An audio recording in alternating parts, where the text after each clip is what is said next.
Welcome back to this next video in which we are studying headaches. Okay, so in this next video we want to discuss how sensory information from the back of the head and from the neck region, and this is general sensory information that we're talking about, is going to get into the central nervous system through the cervical spinal nerves, and how it's going to be conveyed up to the contralateral primary somatosensory cortex via either the spinothalamic tract pathway or the dorsal column medial lemniscal pathway.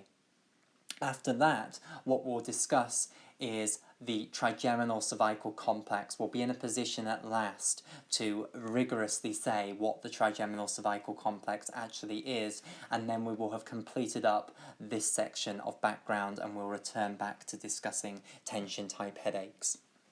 Right, okay, so the first thing that I want to tell you about is about the cervical levels of the spinal cord and the difference between the cervical levels of the spinal cord and the cervical spinal nerves naming. So let's go over here where I've got my cross section of the spinal cord. So what we have previously been talking about levels of the cervical spinal cord. We talked about how the spinal nucleus of the trigeminal nerve dropped down into the first two levels of the cervical spinal cord, how it descended into C1 and C2 levels of the spinal cord. And the question is, rigorously, what does that actually mean? What do I mean, the C1 and C2 levels of the cervical spinal cord? Well, the answer is that I mean the levels of the spinal cord that are within the first and second cervical vertebrae. Now, there are 7 cervical vertebrae in total, and that means that overall the cervical spinal cord can be divided up into 7 different cervical levels. So I just want to draw that in here. So this is going to represent the cervical spinal cord, this little rectangle here. So I'm going to divide it up into 7 portions here. So that's C1, that's C2, that's C3, C4, C5, and C6. So let's just put some naming on here. That's C1 all the way down to C7 here. Right, so we split the cervical spinal cord into these 7 regions, and the way that that is done is we have 7 cervical vertebrae, and the bit that is inside the vertebral canal of each of the cervical vertebrae is then called that level of cervical spinal cord. Now to discuss the cervical spinal nerves. Now, in all the other parts of the spinal cord, so if you're going to the thoracic region of the spinal cord, or if you're going to the lumbar region of the spinal cord, the naming of the spinal nerves, the mixed spinal nerves that come off those regions of the spinal cord, is extremely simple, because each of the different spinal levels has a single pair of mixed spinal nerves coming off it, and they come off the bottom of that section of spinal cord, and that means that we can name those mixed spinal nerves just by the level of the spinal cord that they come off. However, in the cervical region, it is more complicated than that. So firstly, let me just draw on what you would think would be the case for the cervical spinal nerves, and then I'll show you what actually is the case. So if we were going by the way it works in the rest of the spinal cord region, what we would do is we'd have every single level of the spinal cord having a single pair of spinal nerves coming off it, and they'd be coming off at the bottom. So let me just draw these on. So here are C1s coming off like so. Here are C2s, and let's continue on. Here are C3s, C4s, C5s, C6s, and C7s. There we go. So that's the way it would work if it was working the same way that all the other spinal levels work. Every single spinal level would have a pair of mixed spinal nerves coming off it, and we would name those 2 mixed spinal nerves by the spinal level that they came off. So these 2 here would be the C1 cervical spinal nerves, the C2 cervical spinal nerves, C3, etc. However, that is not the way it works in the cervical spinal cord, because in the cervical spinal cord, even though there are just 7 cervical levels, there are actually 8 pairs of mixed spinal nerves. So where does the additional pair come off? Well, the additional pair comes off right at the top of the C1 level. So this is what makes the cervical levels different. We have this as our first set of mixed cervical spinal nerves, and they are called the C1 mixed cervical nerves, and they come off above the C1 vertebral body. So remember, each one of these spinal levels here will have a vertebra around it. Now usually, because the mixed spinal nerves come off at the bottom of the spinal level, they come off underneath the vertebra that they're named after. However, in the case of the first cervical mixed spinal nerves, they come off above the first cervical vertebra. So the first cervical vertebra would be here, and these are coming off above, whereas these ones, they'd come off below. But those which you would think would be called now the C1 mixed spinal nerves, they are not called the C1 mixed spinal nerves. Instead, they are called C2. These ones are then called C3, these ones C4. Everything is bumped down one, is the message here.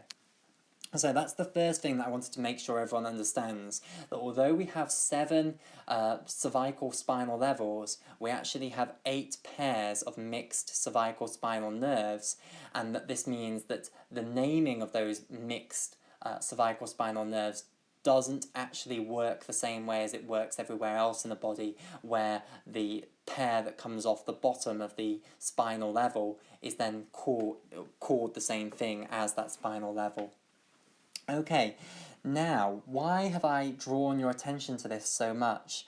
Well, I've told you that the general sensory information from the back of the head and the neck region is going to be coming in through the mixed cervical spinal nerves. Now it is time for me to tell you specifically which mixed cervical spinal nerves is this sensory information actually going to be coming through. And the answer is it's going to be coming through C1, C2, and C3. So these 3 levels here that I'm now boxing, these are the 3 levels that general sensory information from the back of the head and the neck region are going to come in through. Now, why is this so interesting, and why did I stress so much the difference between the naming system? Well, if I hadn't just explained what I have done, what would you now think? If I told you that the general sensory information from the back of the head and the neck region comes in through C1, C2, and C3, you'd then think that it would be coming into cervical spinal levels C1, C2, and C3. But I've just made sure that you don't think that way, because now look, these 3 spinal nerves here, they are going to be coming into spinal levels C1 and C2. So overall, what I've shown you here now is that general sensory information from the back of the head and the neck region is going to be coming into which cervical spinal levels, C1 and C2, through the mixed cervical spinal nerves, C1, C2, and C3. And that's very, very nice, because we have already discussed the fact that the spinal nucleus of the trigeminal nerves descends into C1 and C2, and so this is starting to show us a bit of overlap between sensory information coming in from the back of the head and the neck region and sensory information coming from the facial region, and indeed this is going to be made concrete when I tell you the definition of the trigeminal cervical complex. Okay, so there's the first piece of information that you need to know, that general sensory information from the back of the head and the neck region is going to be coming in through the C1, C2, C3 pairs of mixed cervical spinal nerves into the spinal levels C1 and C2. Right, next thing that I need to do, I need to tell you a little bit more about the mixed spinal nerves. How are they formed? I want to know about the dorsal root, the ventral root, and I also want to know about anterior and posterior rami. So, it would be ideal for me to be able to draw it on this beautiful picture that we've got here. Unfortunately, these annotations are in the way, and it will just look hideous if I try and draw the formation of a mixed spinal nerve on this picture here. So I'm going to draw a separate little picture. So I'll just create a little bit of space here. We're going to do it here. Okay, so it's just going to be a smaller version of the picture that I've got here. So here we go. Here is the oval of the cross-section of the spinal cord. Here is the anterior median fissure here, and like so. Let's just briefly put on the grey matter, but don't worry, we won't be dividing it up into all of the rexed laminae again. Just put the butterfly of grey matter like that. Okay, so this is a basic cross-section of the cervical spinal cord, but indeed most of what we're going to say applies for all the different levels of the spinal cord, not just the cervical level. Right, so we're going to imagine that we have cut through the spinal cord at a very special level. We're going to imagine that we have cut through it at a level, let's imagine we're cutting through at this level, so we're going to see the C1 mixed cervical spinal nerves. We're going to cut through it at the specific level where we can actually see the formation of the pair of mixed spinal nerves on either side of the spinal cord. Now, I'm not going to draw it for both sides, I'm just going to draw it for one side. So we're imagining that we are looking from above, so this is the right-hand side, this is the left-hand side. Let's do it on the right-hand side. So I'm going to draw the formation of the right mixed cervical spinal nerve, C1, on this picture then now. So, each mixed spinal nerve then, as the name implies, it contains both sensory and motor fibres. That's why it's called a mixed spinal nerve, because it has both motor and sensory fibres in. Now, sensory fibres are obviously going to be coming into the spinal cord. They're relaying information into the central nervous system, and they are going to want to come into the back of the spinal cord, whilst motor fibres, they're going to be coming out of the spinal cord. They have their cell bodies in the ventral horn, specifically in lamina 9, and they're going to be coming out of the front of the spinal cord. And this means that when we're forming a mixed spinal nerve, it's formed from two roots off the side of the spinal cord, known as the dorsal and the ventral roots. So let me try and draw this here. So, start by putting this here, and then let's do the dorsal root, and the dorsal root has a ganglion on it called the dorsal root ganglion, and think what that's going to contain. The dorsal root is going to contain the primary sensory afferents, which are going to be pseudo-unipolar neurons. They need to have their cell body somewhere, and this is the place where they're going to have their cell body. It's the equivalent of the trigeminal ganglion. So here is the mixed spinal nerve here, and then here is the ventral root, like so. So let's just do a few labels here.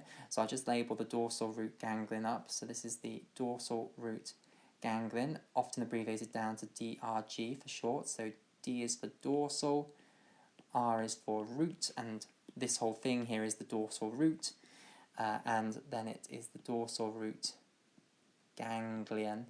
And remember, a ganglion is just a collection of cell bodies outside of the central nervous system. So this is the dorsal root, this is the ventral root, this is the mixed spinal nerve that's formed here. And if you like, you could draw the exact opposite on this side as well, so that we have a pair of mixed spinal nerves being produced. Okay, so just to absolutely stress this then, all of the sensory fibres that are in this mixed spinal nerve, they'll have their cell bodies in this dorsal root ganglion. Their peripheral process will go out in the mixed spinal nerve. Their central process will go into the spinal cord.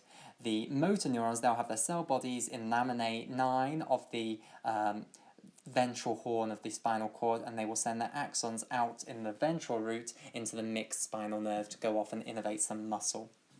Right, so, brilliant. We know now about the dorsal roots and the ventral roots of a mixed spinal nerve. The next thing that I want to explain to you is the fact that every single mixed spinal nerve, once it emerges from the vertebral column, is going to split into an anterior and a posterior ramus. So, we are going to, of course, discuss this in the context of the cervical spinal nerves, but everything that I'm drawing here equally well applies to all the different levels, all the different spinal nerves as well.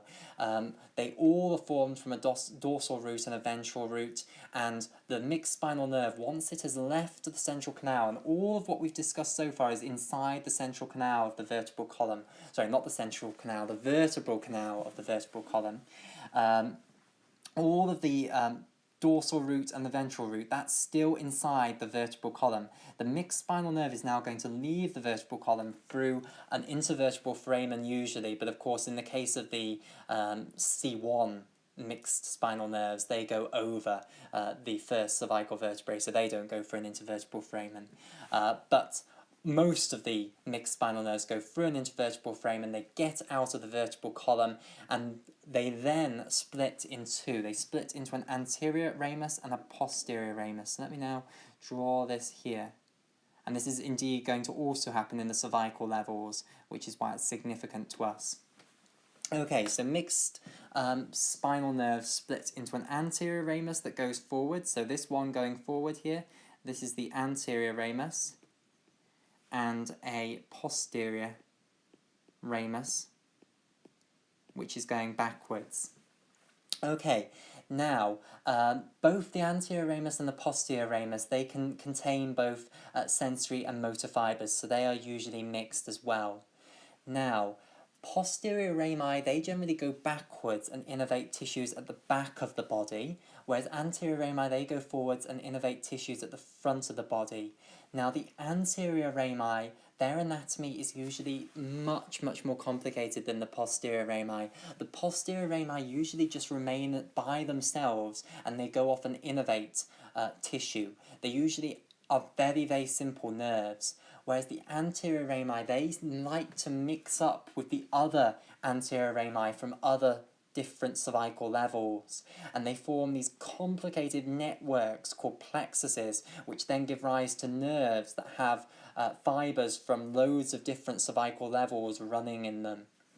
So the anatomy gets extremely complicated, but know that posterior rami, they generally don't participate in plexuses, whereas the anterior rami, they do participate in the plexuses. So if you ever learnt the anatomy of the cervical plexus, for instance, the nerves that go into the cervical plexus, or the brachial plexus, or the lumbar plexus, or the sacral plexus, any of these different plexuses, they are the anterior rami from the mixed spinal nerve. The posterior rami, they don't participate in those plexuses.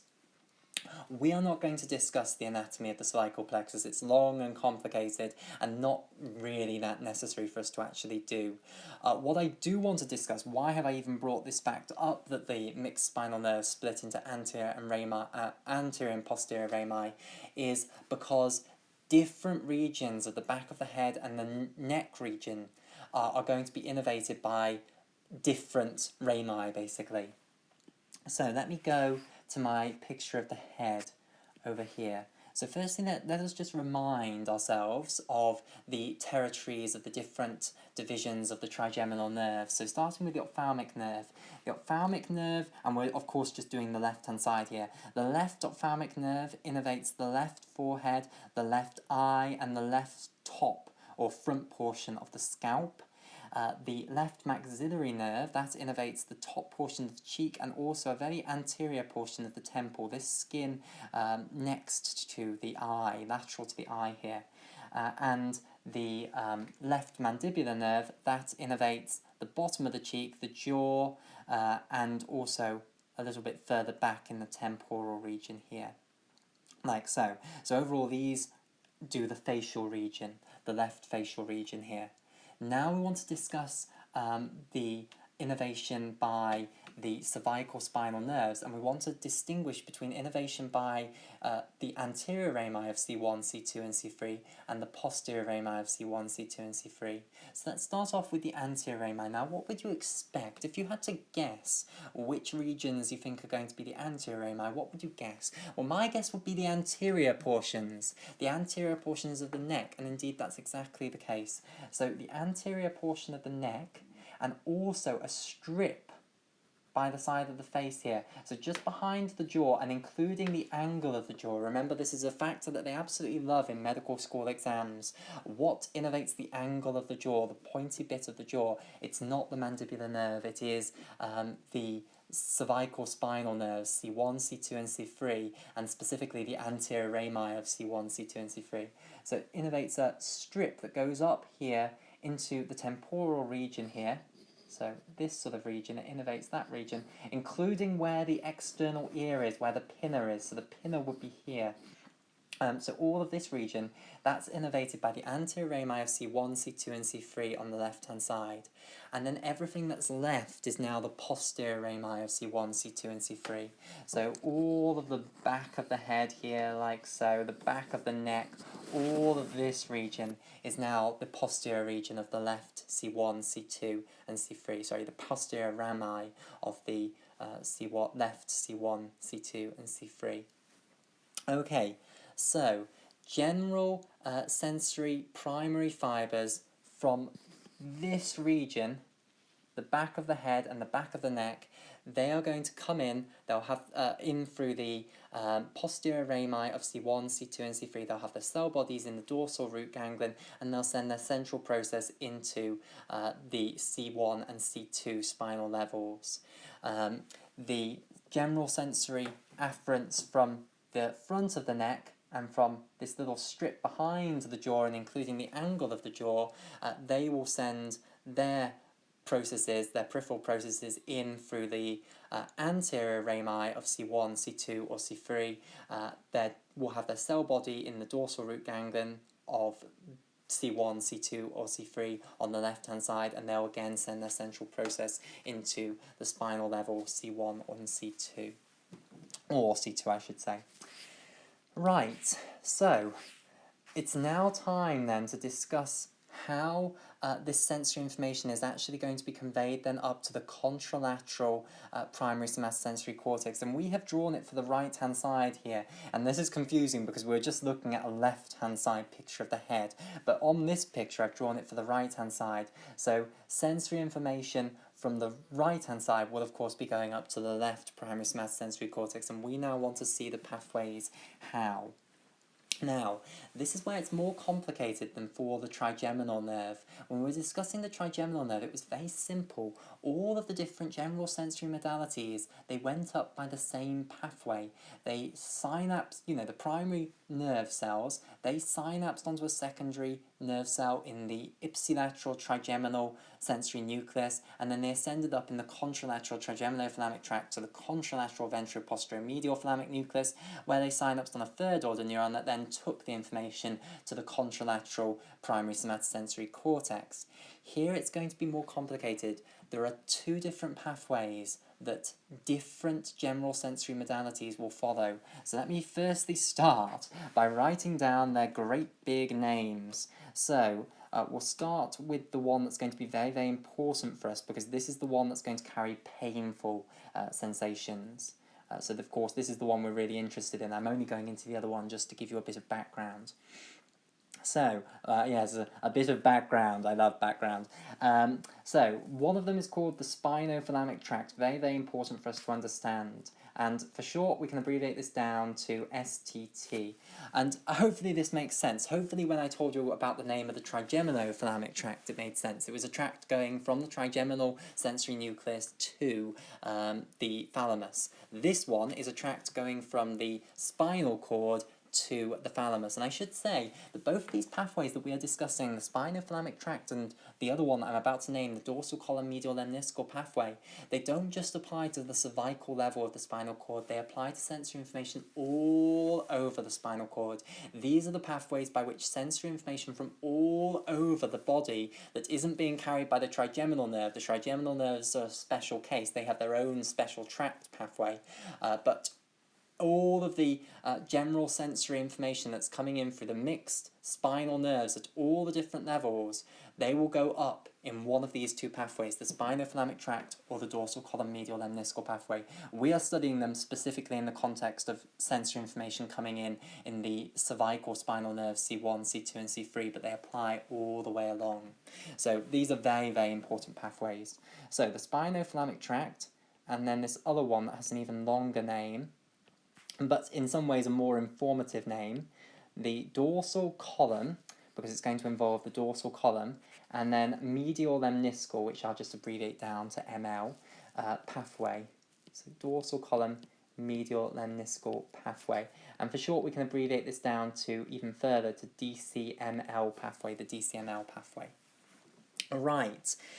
So, which one do I want to begin with? I'm going to begin with the one that is more relevant for me to be discussing, which is the spinothalamic tract. This is the one that's going to feature as part of the trigeminocervical complex, the dorsal column medial lemniscal pathway. I'm just doing that to fill in background knowledge. Okay, so general sensory information of the modalities crude touch, pain, and temperature, but not of fine touch, proprioception, or vibration, are going to go up through the spinothalamic tract, whereas fine touch, vibration, and proprioception are going to go up through the dorsal column medial lemniscal pathway. I'll say that again, it's very important to know.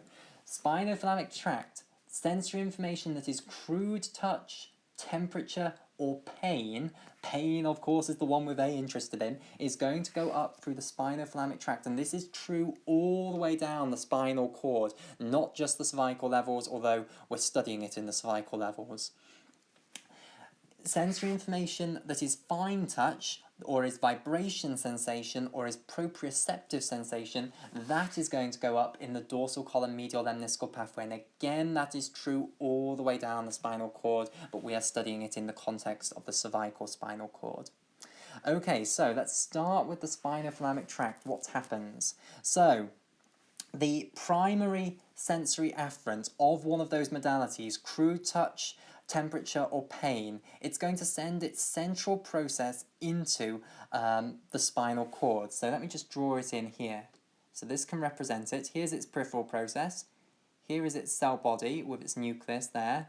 And here is its central process that's going to go into the back of the spinal cord, and it's going to synapse on a second order neuron in the dorsal horn of the spinal cord. Now the question is, which rexed lamina is the second order neuron that it's going to synapse onto going to be present within? And the answer is beautiful. Hopefully you might even be able to guess by the fact that this trigemino-cervical complex is going to exist. Where do you think the cell body of the second order neuron, which again is a multipolar neuron, is going to be located? The answer is substantia gelatinosa, which is lovely. So what I'm telling you here is that in C1 and C2 levels of the spinal cord, in the two substantia gelatinosa regions, which are on either side, left and right, you have cell bodies not just of the spinal nucleus of the trigeminal nerve that are being synapsed onto by fibers that have come in through the trigeminal nerve and have come right down the spinal tract of the trigeminal nerve to synapse on them,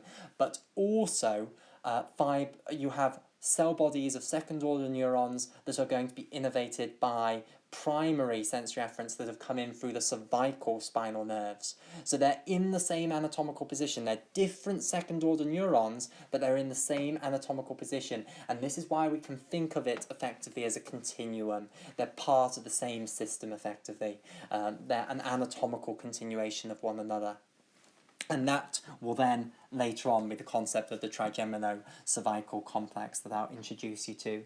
So, the second order neuron will have its cell body in rexed laminae number 2, which is substantia gelatinosa, that one there, which is the same anatomical location where second order neurons that were part of the spinal nucleus of the trigeminal nerve were placed. What I should just say is that when the central process of our primary sensory afferent comes in, it doesn't have to go into the substantia gelatinosa right at the level where the dorsal root joins onto the spinal cord, because otherwise what's going to be in the substantia gelatinosa in between those levels? Instead, what can happen is it can go into the tract of Lizauer's, move up or down a little bit, and then enter the substantia gelatinosa at that level. So it can move up and down a bit so that it's not just that all of the central processes of all of these primary sensory afferents that are coming in this dorsal root are all going to that portion of substantia gelatinosa right at that level. Otherwise there would be nothing in between. What would those cells do? Okay, so the fibre can go up and down a little bit in the tract of Lizauer's, and then it can enter the substantia gelatinosa rexed laminae number 2, where it will synapse on a second order neuron, and let's now do this second order neuron here in blue. And this is, again, a multipolar neuron. I won't bother trying to draw its dendrites, however. So primary neuron is now going to synapse onto a second order neuron, and I should just give you the big picture here. It's exactly like we saw when we were looking at the trigeminothalamic tract. It's a different anatomical tract. It's in a different anatomical position, but it's a relay structure taking the information up to the primary somatosensory cortex on the contralateral side, where it will be processed, and somehow this will give rise to conscious sensation. And again, this relay pathway is going to involve 3 separate neurons. So let's now see where the second order neuron is going to go. It's going to send its axon then into the structure called the spinothalamic tract. And this is occurring at both C1 and C2 spinal levels. So where now is the spinothalamic tract? Well, the spinothalamic tract is in the anterolateral white matter column. So here is the left spinothalamic tract. So I'll just put this in here. This is the STT, the spinothalamic tract on the left-hand side there. And we would also have a right spinothalamic tract on the right-hand side here. So as you can see, they are in the anterolateral white matter columns. So I'll just remind you, this is the anterior white matter column, this is the anterolateral white matter column, these are the lateral white matter columns, and these are the dorsal white matter columns. Now, remember, just like we saw when we were looking at the trigeminothalamic tract, there has to be a crossover because it needs to go to the contralateral primary somatosensory cortex. That crossover is going to be at this level. The second order neuron is going to cross over into the contralateral spinothalamic tract. Notice another similarity with the trigeminal system when we looked at it. So, here we go, it crosses over.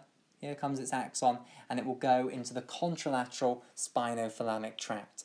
Let me now show you how the spinothalamic tract ascends up to the thalamus. It's going to then synapse onto a third order neuron in a thalamic nucleus, and that thalamic nucleus is going to be the ventroposterolateral thalamic nucleus. That's a difference. Remember, the trigeminothalamic tract, it was ventroposteromedial.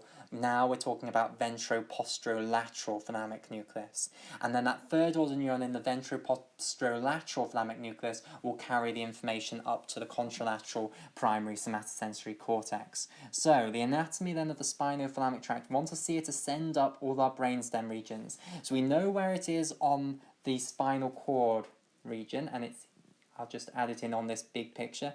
It's in the anterolateral white matter column. And remember, this is carrying a huge number of axons. It's carrying second order neurons, axons, from all the way down the spinal cord, not just the cervical region.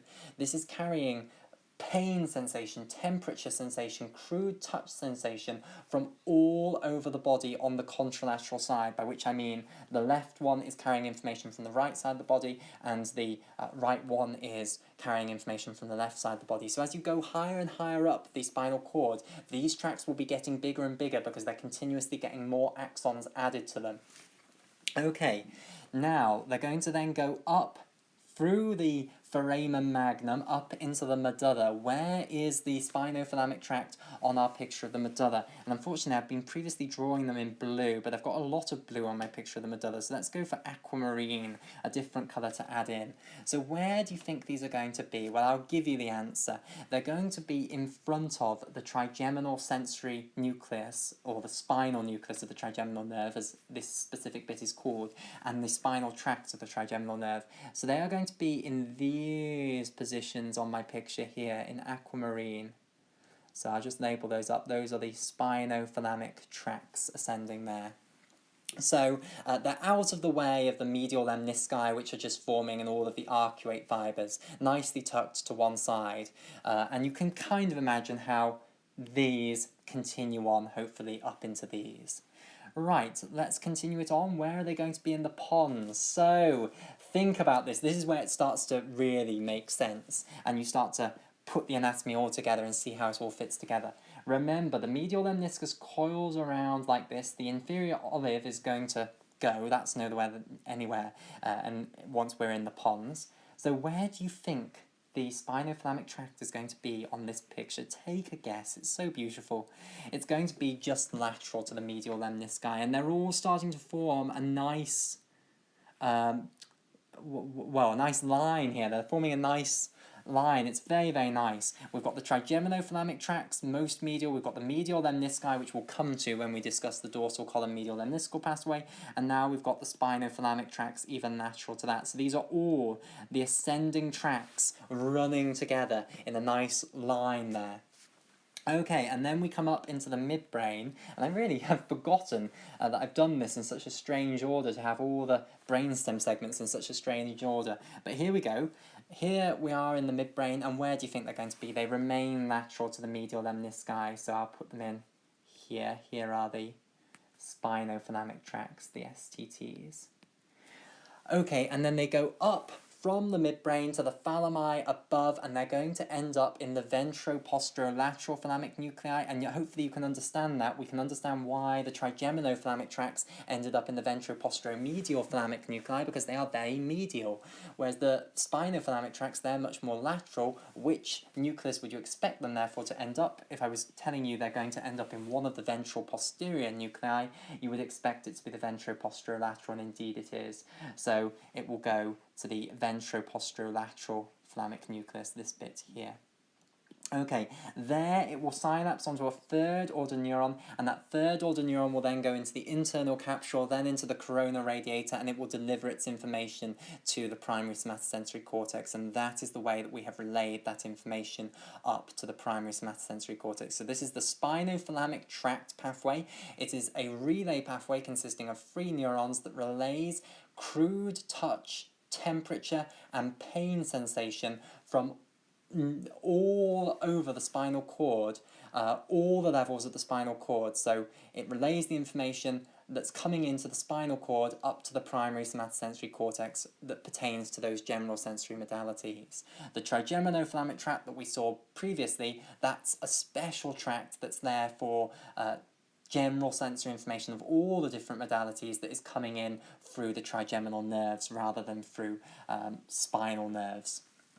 Okay, to complete the picture of the ascending tracts up then, let's do the dorsal column medial lemniscal pathway. We're not going to use this one at all because this doesn't carry nociceptive information, but just to complete up the picture of the ascending tracts for you, to teach you some neurology at the same time, or to revise neurology at the same time, let's do the dorsal column medial lemniscal pathway.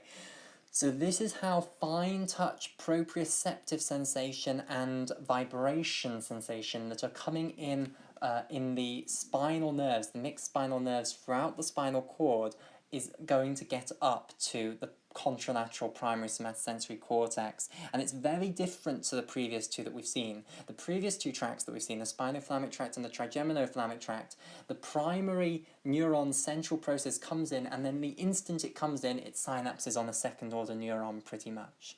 Whereas in the dorsal column medial lemniscal pathway, the central process is going to be very, very long. So let's discuss this one. So, where shall I draw this? We'll draw it on this picture over here, the back picture. So let me get another colour. We'll have, let's go for yellow, let's say. Okay, so this picture here, I'm going to now put on my primary neuron, and once I've got the pen.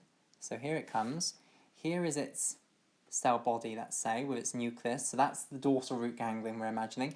Here comes its central process. Again, its central process can move a little bit up and down in the tract of Lazawa, and then it will go into the dorsal column, the dorsal white matter column, and it will go into the ipsilateral, the same side dorsal column.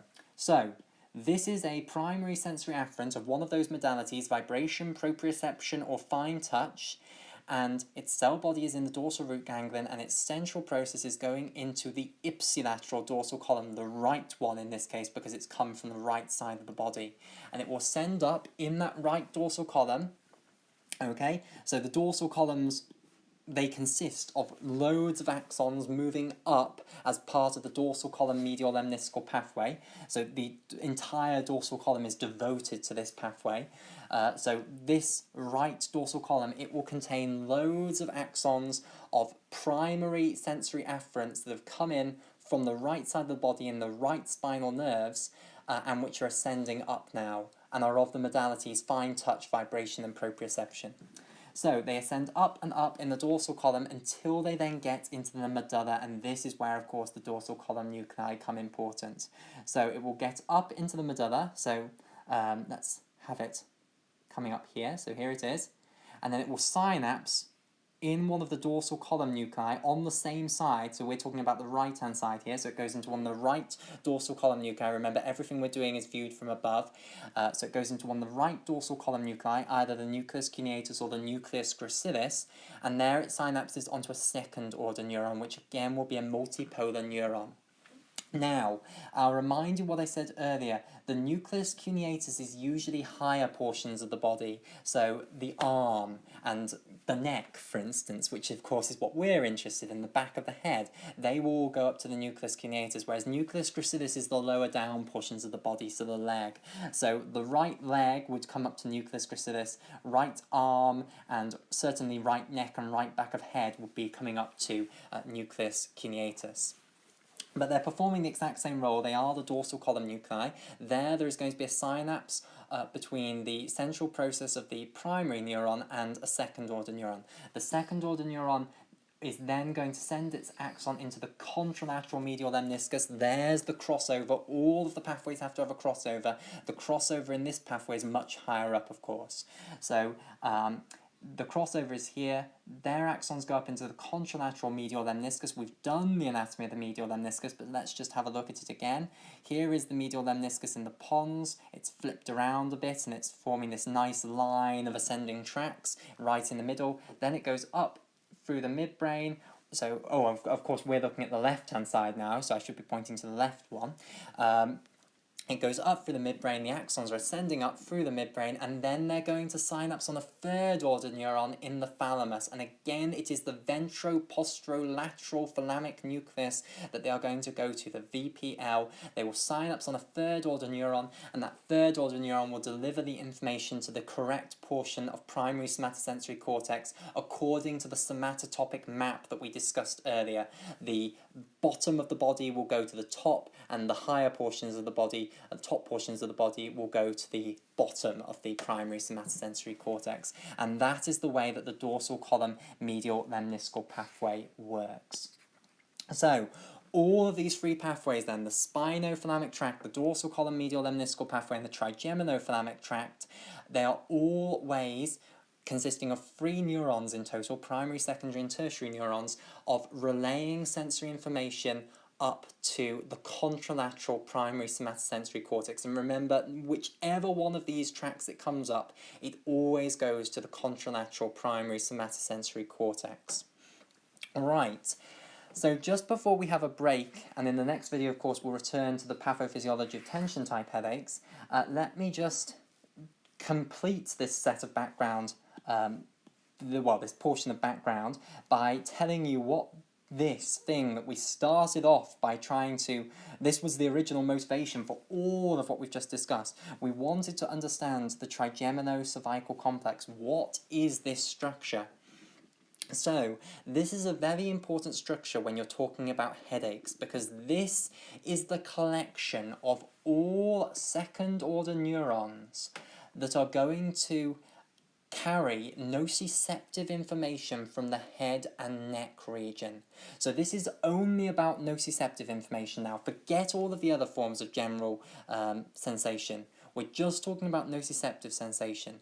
Now, nociceptive sensation from the head and neck region, there are 2 different options. Nociceptive information from the facial region is going to come in through the trigeminal nerves, and then the second order neuron will be in one of the 2 trigeminal sensory nuclei. If we're talking about nociceptive sensation from the back of the head or the neck region, that is going to come in through the C1, C2, and C3 pairs of cervical spinal nerves, and the second order neuron is then going to be in the substantia gelatinosa, and it's going to send its axon into the spinothalamic tract.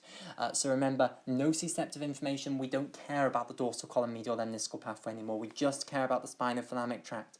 And why is this beautiful? Because the substantia gelatinosa is also where the spinal nucleus of the trigeminal nerve is. These structures go into that substantia gelatinosa. So they really are effectively an anatomical continuation. As far as pain sensation in the head and neck region is concerned, it's as though it's in one anatomical place, basically. It's this structure here, the trigeminal sensory nucleus, and those second order neurons in the substantia gelatinosas, which are these exact anatomical regions here that are part of the spinothalamic tract pathway, relaying nociceptive sensory information from the back of the head and the neck region that has come in through the mixed cervical spinal nerves C1, C2, and C3. So I'll repeat the rigorous definition of what the trigeminocervical complex is. It is the collection of all second-order neurons that are involved in relaying nociceptive sensory information up to the thalami from the head and neck region.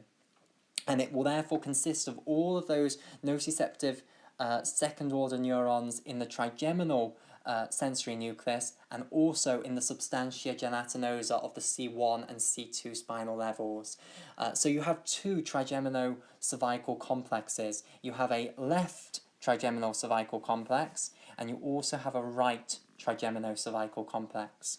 And outputs, as far as outputs are concerned, these second-order neurons in these trigeminocervical complexes, they can either send their axons into the contralateral trigeminothalamic tract if the primary neuron that's innervating that second-order neuron in the trigeminocervical complex was from a trigeminal nerve, and therefore the facial region, or it can send its axon into the contralateral spinothalamic tract if the primary neuron that innervated it came in one of the mixed cervical spinal nerves, C1, C2, or C3, and therefore was innervating a portion of the back of the head or the neck region. So the trigeminal cervical complex, one last time, is the collection. You have one on each side, and it is the collection of all the second-order neurons in the trigeminal sensory nuclei and also the substantia gelatinosa of the C1, C2 levels that are going to relay information, nociceptive information, from the head and neck region. And the outputs are the trigeminothalamic tracts and the spinothalamic tracts.